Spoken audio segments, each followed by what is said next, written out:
Hi, Munish. I welcome you for the Research Spotlight as one of the categories in Pulse. And in this category, as everybody knows, every month we do interview one of the student from IGIB who has got a publication recently in their work. And congratulations for your publication.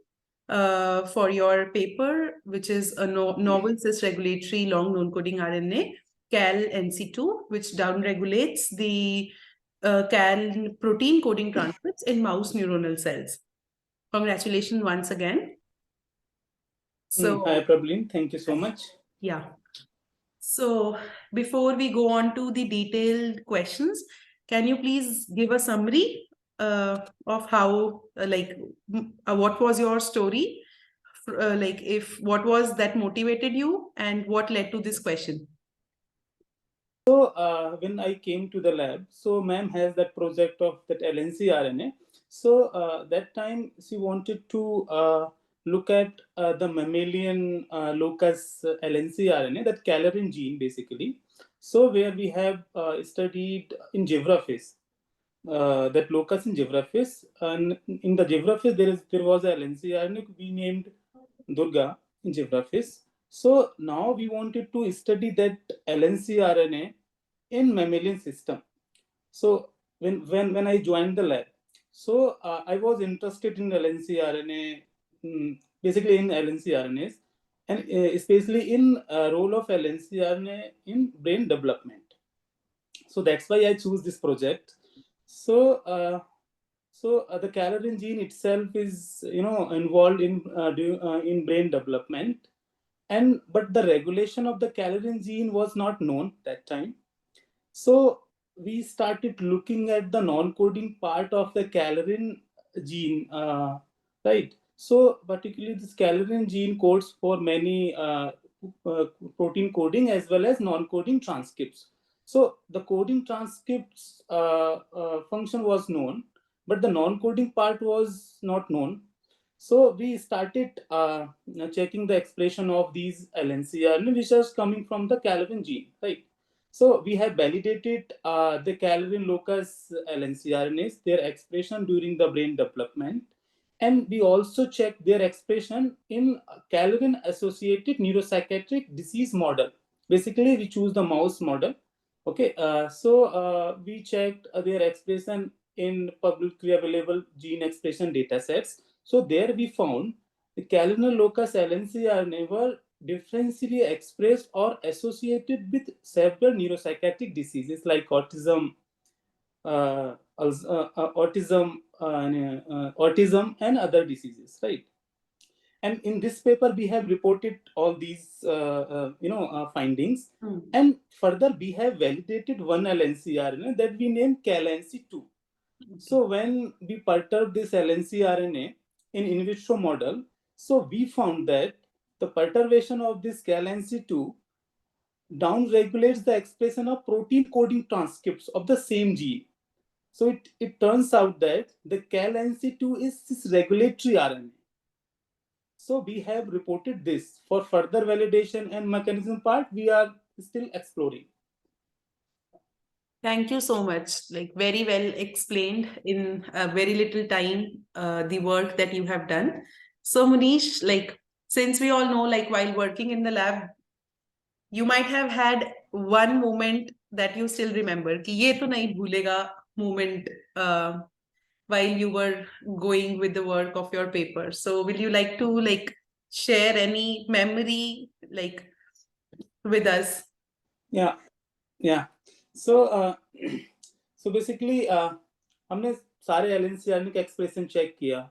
Expression pattern हमें मिल रहा था during the brain development in vitro as well as in vivo. Okay, but हमें ये पता नहीं लग रहा था कि ऐसे बहुत सारे LNCRNA हैं, उनका फंक्शन कैसे पता करें. ठीक है. So the one thing is that you have to perturb them and check the output, what could be the outcome.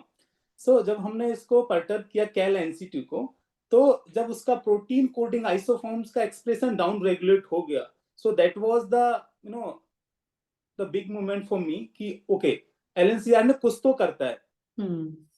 So that was a memorable moment for me. Yeah. Okay.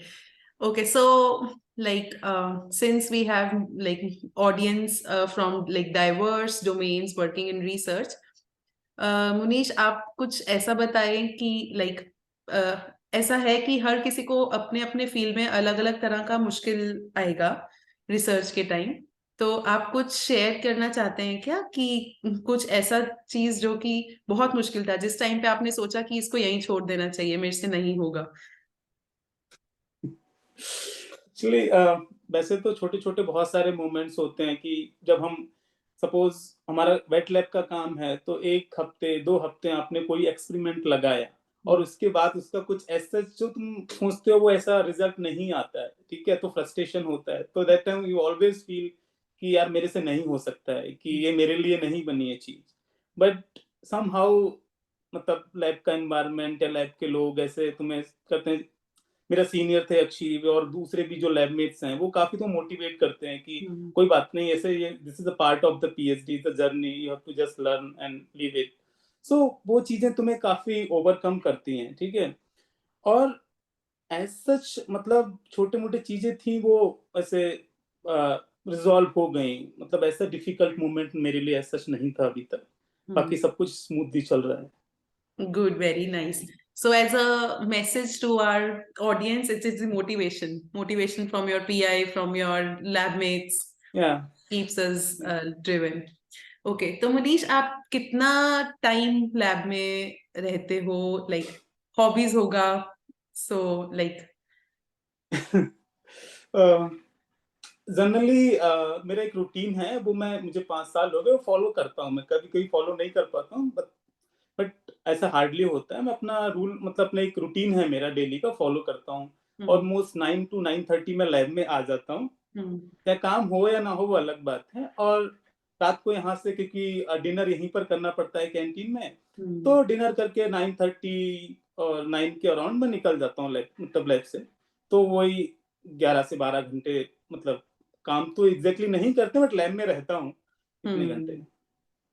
तो like आप रोज के रोज paper पढ़ने का time निकाल पाते हो और अपना हॉबीज फॉलो करने का टाइम निकाल पाते हो? पेपर तो रोजाना मतलब नहीं पढ़ पाता हूँ, बट ये है कि पेपर को छांट के रख लिया तो जब भी टाइम मिला तो पढ़ लिया, इस टाइप से रहता है कि रोजाना पेपर मतलब पढ़ना थोड़ा मुश्किल हो जाता है। बट हाँ, ऐसे पेपर है तो बुक मार्क करके रख लिया या फिर इनको नेक्स्ट जब भी टाइम मिलेगा तो पढ़ लेंगे, तो ऐसे रहता है। ओके, सो ये आपका टाइम स्केड्यूल सब सेम रहा पेपर कंपाइलेशन टाइम पे जब पेपर पब्लिश होना था, या like work extra hours than usual? नहीं मतलब मेरे लिए ऐसा कुछ नहीं था, मेरा वो नॉर्मल रूटीन था, मतलब ऐसे चेंज नहीं हुआ। तो that was not much changed. Okay.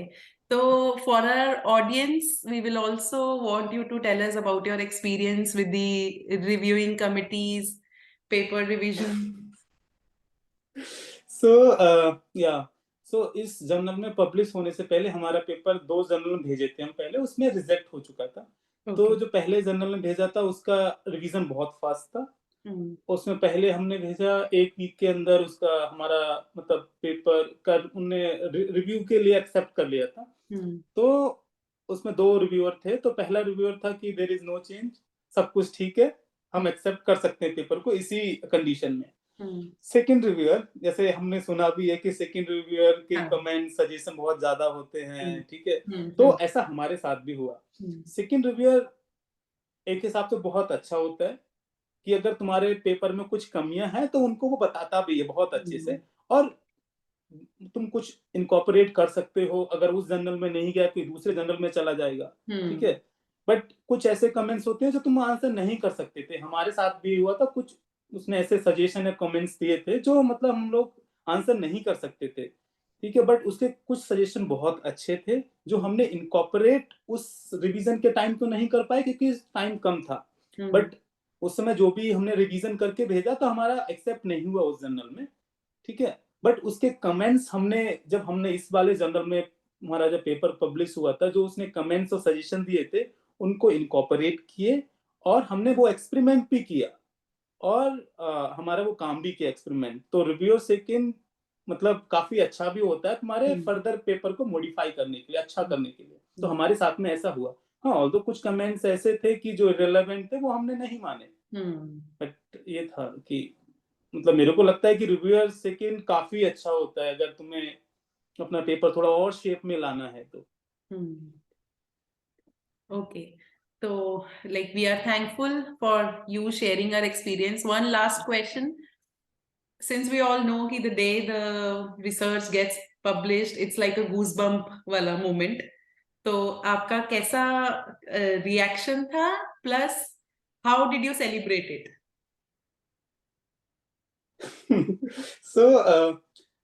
This was my first paper as a first author. I have 2 papers as a middle author. Okay. इसका तो जैसे एक तो हमारा अभी ACSR का शायद रिक्वायरमेंट भी है कि आपको थीसिस सबमिट करने से पहले एक पेपर होना चाहिए जो तो आपके थीसिस से काम से हो, राइट? चाहे वो फर्स्ट ऑथर हो या फिर कोई भी ऑथर चलेगा। बट मेरा जो पहले पेपर्स थे वो मतलब मेरे थीसिस से नहीं है, वो दूसरे मतलब प्रोजेक्ट से हैं। तो बट ये वाला था कि थीसिस से भी था, फर्स्ट ऑथर भी था और पहला पेपर था एज अ फर्स्ट ऑथर। तो जैसे ही मेल आया कि सुबह को कि तुम्हारा सुबह मॉर्निंग में ये 8 बजे आई थिंक मैं सो के उठा था ऐसे और पेपर देखा तो mail your paper has been accepted. तो मतलब ऐसा लगा ओ वाओ, इतना एक्साइटमेंट था। फिर मैम का भी ऐसे मैसेज आ गया कि your paper has been accepted and that was overwhelming moment for me. And yeah I celebrated to come early in the lab that day. Very nice. Yeah. So, any conclusive suggestion for your colleagues, for your juniors, how to go, how to stay motivated? बंद करने से पहले कुछ words आपकी तरफ से? मेरे हिसाब से मतलब what I think कि PhD एक जर्नी है जो हो जाएगी, हर्डल्स बस आएंगे ही, ठीक है, बट उसको किसी न किसी तरीके से निकाल दो उस मोमेंट को, टाइम में चला जाएगा क्योंकि रिजल्ट्स हमारे कभी आते हैं कभी नहीं आते हैं। जब आते हैं तो उनको सेलिब्रेट करके हम लोग आगे बढ़ जाएं। बट यही मतलब मोटिवेशन हमेशा रहता है। That's it. Thank you so much, Manish. To everybody, Thank you so much. like to stay self-motivated, his lesson, his message to stay self-motivated and keep going and celebrate small achievements and small results, positive results that we get to. Thank you, Manish. Yeah. Okay. Thank you so much.